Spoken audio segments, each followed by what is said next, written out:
Hello everyone and welcome back. It's Ollie Epsom and this is part 3 of our interview with a pianola enthusiast series. This time we'll be continuing part 2, which was filmed in the same take, and we'll be talking to my dad, Nigel Epsom. In part 1 we spoke to family friend Paddy Hanscom, who played some of his music on his wonderful pianolas, and he also took us through some of the history of the machines. In part 2, which was the first part of this interview that we're going to watch now, my dad Nigel explained to us how noise was generated by moving a paper tape across a pneumatic vacuum operated tracker bar and how that interacted with the keys on a piano. And today we're going to be talking in some detail in block diagram form about the intricate mechanisms that developers made during the heyday of the pianola to allow the roll to include volume information such that, in principle at least, the professional pianist could have their actions recorded onto a paper tape, and that could be reproduced very, very closely at home without the need to interact too much with the machine beyond providing it with a vacuum. It's very clever technology which was rendered obsolete almost overnight by the financial crash and the invention of the loudspeaker in the 30s. We'll also, at the tail end of this interview, be looking at some of the machinery that my dad's created over the years to punch rolls, to read rolls, and more recently to be able to plug into a normal piano so that we can record information directly off the pianist's fingers. Let's get started. Right, so thank you very much for explaining that, Nigel. So this is a fairly basic system where you have some automatic control over the volume. Other much more complicated systems were developed, which you have figured out. Would you like to explain what they were in fairly basic terms? I'll try and do it in basic terms. We're talking about essentially two basic systems. One system looks at the music and says, oh, the music moves in crescendos and decrescendos, so we can have a slow crescendo, a slow decrescendo, or a fast crescendo and a fast decrescendo, and so we can move through the music in this way. This is volume on this axis. Yeah, and this is time moving along there. Yeah. So that's one system. We're talking here about people like Ampico, Hupfeld, and Velte. Used various implementations of this system. Sometimes they got a little bit more complicated. Then we could have another system which moved, again we have volume and time along here, which moved in steps. So we could step up or step down. So we could call this like an analog system and this a digital system, if you like. And this was mainly used by the duo art system. So we had these numbers of systems. And they both have advantages and disadvantages. One of the disadvantages of this system is that it's very sensitive to how fast the roll is moving, because this rate of increase here is set by the piano itself, by the piano mechanism, the player piano mechanism, but the actual location of where the notes happen is set by when the roll speed. So if you want this note to be that loud, it has to happen at that point. And if the roll has moved slightly slower, it might be down here. It might be down here or over there. Yeah. So we have to make sure that the roll is moving at pretty well the right speed. The other thing is you have to occasionally bring the roll back to zero, because we might want to start the roll in the middle to look at something or listen to something again. Or we know, as engineers that we are, that any integrative system will drift with time. Yeah. So we need to bring it back to a defined zero. So they had to put in coding to bring this back to zero every so often. So every few bars? Every few bars, every few seconds, or every few tens of seconds, they would try and bring it back to zero. But you can control the speed of these rolls using the Yes. tempo. You can. With this system, they'd only be able to be played at the specified speed. Here we're talking normally about rolls not being cut by hand by skilled interpreters, but actually being played by somebody, an artist, at a certain speed and recorded at a certain speed, so that the speed of the roll will actually be set. If we look at a roll, for instance, one of the first things that it says is the speed that it's going to travel at. So you need to set that, and it will stay at that speed all the way through the roll. That one said it was going to go at 70, which means it travels at 7 feet per minute. So it's a simple That's a fairly rate. standard speed. Yeah, and that's sometimes it was 80, sometimes 70. It depends essentially on how fast the twiddly bits are in the music. If the music has got very fast twiddly bits, then maybe the roll will have to move a little bit faster in order to get all the very fine finger work encoded in the holes. Right. And that's done by additional perforations on the side of the roll.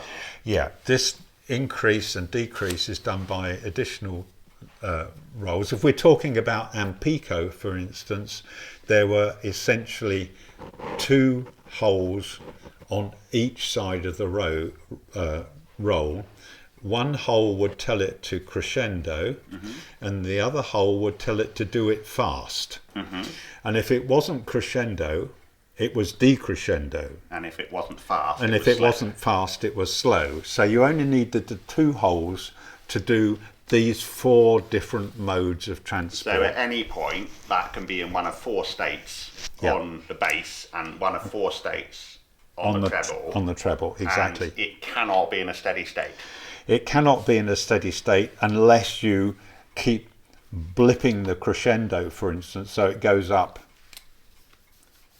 a little bit and then down a little bit and then up a little bit and down a little bit. So you can blip the crescendo and it will then keep it sort of on an even keel. But again, you're looking at how fast the roll is going and have you got everything set up exactly. And again, you have to bring it back to 0. Yeah. Okay, so that is one approach. This other more digital approach, I guess. The other digital approach is used by having 4 holes on a dual art on each side, each hole weighted either 1, 2, 4 or 8. So by using different combinations, we can get something like 15 different loudnesses on the bass and the treble. But this was not divided to bass and treble. This was divided into accompaniment and theme.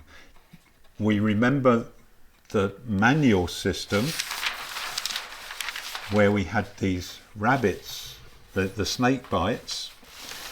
The duo art system used those snake bites, so we had the piano divided into bass and treble.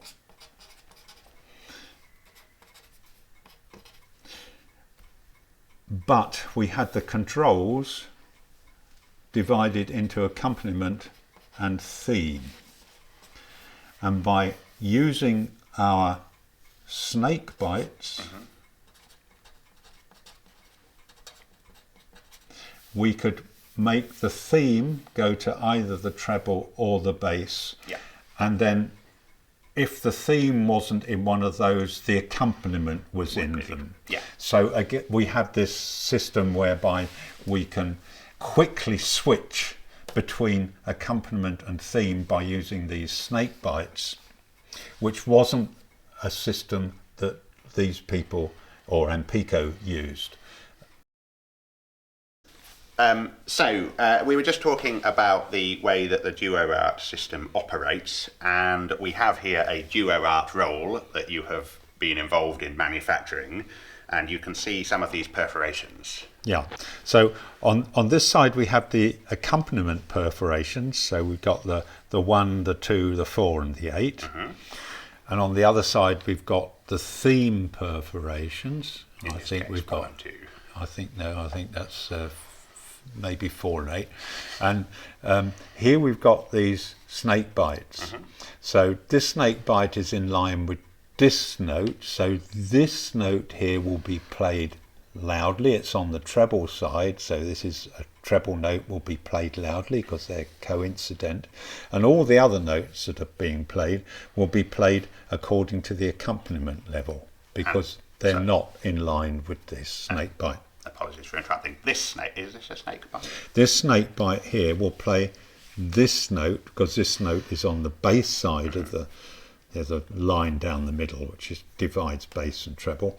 So this note here is in line, and that will be controlled by these these theme perforations on this side. Yeah. So we can build up various levels of theme and accompaniment. The accompaniment will be gradually changing, whereas the theme tends to be only engaged where the theme is playing. And I actually never thought about this until now, but these take up quite a lot of space at the side of the roll. So for these duo art rolls, is the main section shrank at all? Yes, so we've grabbed some of the 88 notes. So we can't play all the 88 notes. So we have to be very careful when you choose the piece of music that you don't actually play notes which can't be played, because the notes will actually be in these control holes. So we have to be careful that, and that's the same for all the systems. All the systems tend to grab more or less of these note holes. So the more complicated essentially the control system, because you've standardized the width of the roll, and you've standardized the distance between the perforations. The only way to get this information in is to reduce the lowest bass, the ability to play the lowest bass notes and the highest treble notes. Exactly what happens. But they're not played very often anyway. Yeah, so you have to choose your piece of music or transpose the piece of music up or down so that it fits in. The editors who were doing this were quite skilled at doing that, and they could change the music slightly in areas to allow for this, like play other notes which would fit in. Mm-hmm. I should mention that Ampico developed a hybrid between the two systems, in that Ampico could not only crescendo and decrescendo, or fast and slow, they could also put in sudden changes or move to a different level, crescendo and decrescendo. So they had other possibilities. They not only had these two holes for the fast crescendo and the crescendo and the fast crescendo, they had another 3 holes which were weighted 1, 2 and 3. Mm-hmm. So we could then move this along 7 different lines and switch between these 7 different lines, which were all moving in concert with each other. So we could crescendo and decrescendo all 7 lines, if you like, mm-hmm. and then switch very rapidly between them using these other three control holes, and that was on the bass and the treble. So we could have a hybrid system there on the Ampico. And that sounds pretty complicated. It was enormously complicated. It took an awful lot of editing mm-hmm. to do these rolls, and it tended to sound very edited. But then we're getting into subjective areas. Yes. But from an engineering point of view, you did mention earlier, and I think it's probably worth saying, what you've shown us here on a block diagram has to be translated into actual pipes and bellows and moving machinery and material choices and longevity and servicing regimes and all the rest of it, which is a little bit too much to get into today. But with these block diagrams, I think any competent engineer could work their way through a pianola and figure out what was going on. I hope so, yeah. Just to say that in my opinion as an engineer, the Ampico is not a great system for sound, but is beautifully engineered. The DuoArt system is a good system for sound, but is terribly engineered. And it's a pity that the two guys never got to speak to each other and made a hybrid system. But the 1930s, the great crash came, a loudspeaker was invented, and things changed very rapidly. Things basically became obsolete overnight. And this whole lot became pretty well obsolete overnight, yeah. Okay, so, well, first of all, thank you very much for explaining the basics of pianolas, but I had hoped when we were going to do this video that we might be able to look at some of the other things you've done related to pianolas, but a lot of your machinery is in bits in the attic. Yes. But would you mind, just in fairly brief terms, just outlining some of the machinery that you have built in order to make pianola rolls, read pianola rolls, record stuff and so on, and maybe what led you to do it and how you found out about it in the first place? Okay, well, start at the beginning. Found out about it with Paddy, who you've talked to. In Paddy's village where he lived, there was a lady who had a pianola, didn't know what it was, how it worked. So Paddy and I were called in, I think we were 15 or 16 at the time, to have a look at this pianola. We were both sort of fairly competent technicians, had a little bit of musical background. And we started to work on this pianola and were absolutely entranced by the whole thing. And we got hooked on the pianola. Then later we started wondering how to make new rolls, because we could only ever find old rolls, and then we started on the whole business of punching rolls. So we made a roll punch, which is in bits in the attic. We were splicing some footage of it. And then we started thinking about how to move from MIDI recordings, which were coming in at the time, to actually putting that information in the roll. And so that required a lot of software development to do that. But before we could do that, we had to figure out how the machines were operated. We needed to know things like how linear they were, what the level of droop or steady state control was. We needed to know how fast they reacted. So we needed to do a lot of research. So I built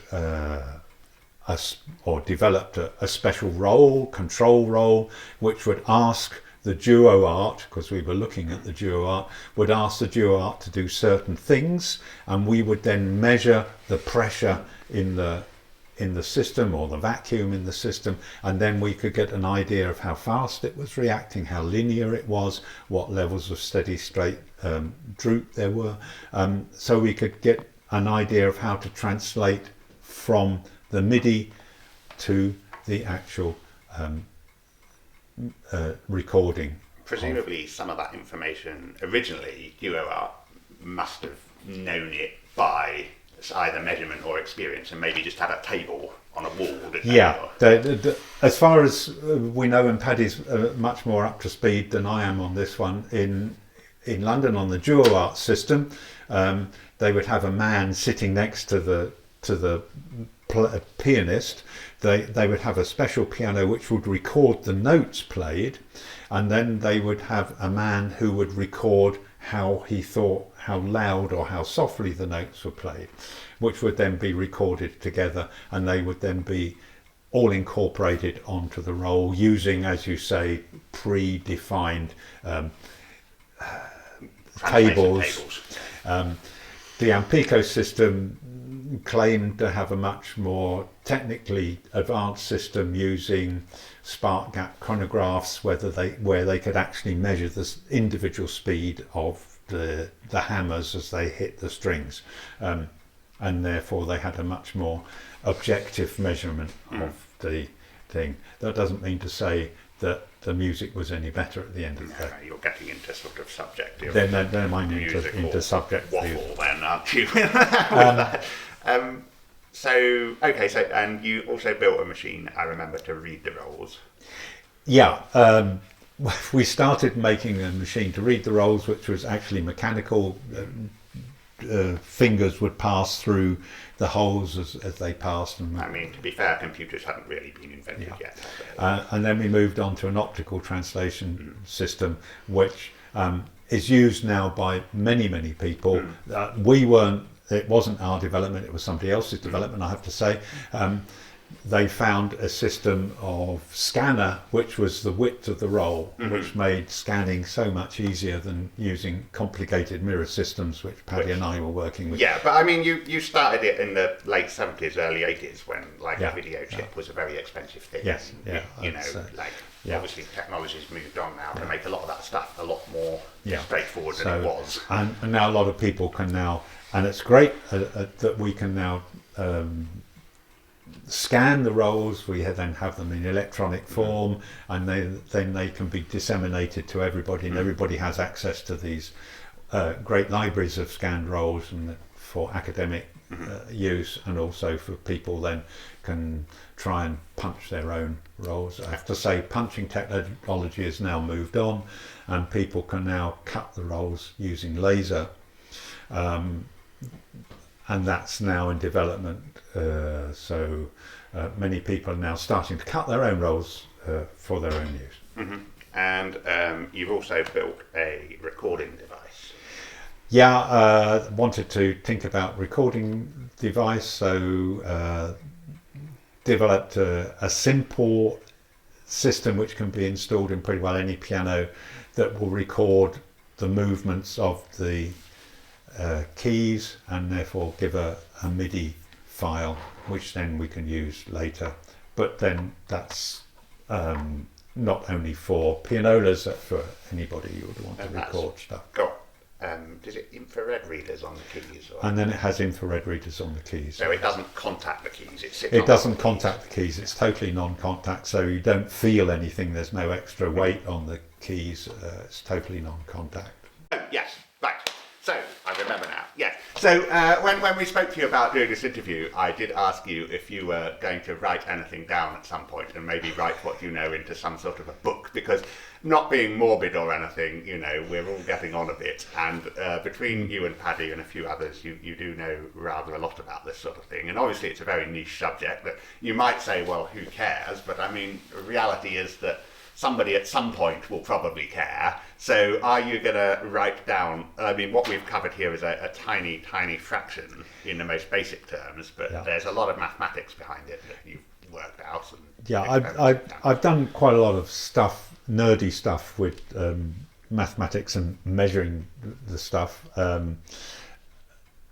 for which have written that down. That's now locked in, and I pass the information to you. You can read it and you can put it in the system if you like, but I haven't completed it yet because I've only done experimental work on the DuoArt system. So if anybody out there has got an Ampico system, get in contact with me, because I'd love to come and measure it. Yes, I've also never seen a functioning Ampico machine, so I don't think they're very common. So they're much more common in America, but I think there are some in UK and Europe. So as I say, get in contact with us and I'll come and measure it for you. Excellent. Well, thank you very much. I think it was very interesting talking to you, and thank you guys.